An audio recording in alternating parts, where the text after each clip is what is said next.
In this video, I'm going to show you how to research File Explorer view in your Windows 11. So this should be a cool and easy process video, and without further ado, let's go ahead and jump straight into it.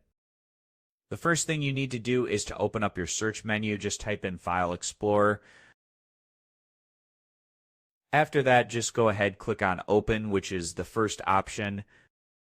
And then after that, just go ahead, click on the three dots that's located at the right. And then after that, just access options.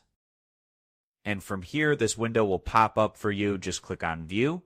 And here you can see two options, Apply Folders and Research Folders. Just click on Research Folders first. Then click on Yes. After that, just go ahead, click on Apply to Folders again. As you can see, before you click on OK, then click on Yes again.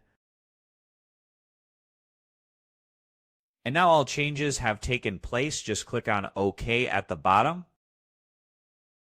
And there you have it. This was how to research File Explorer view in Windows 11. And as always, thank you for watching.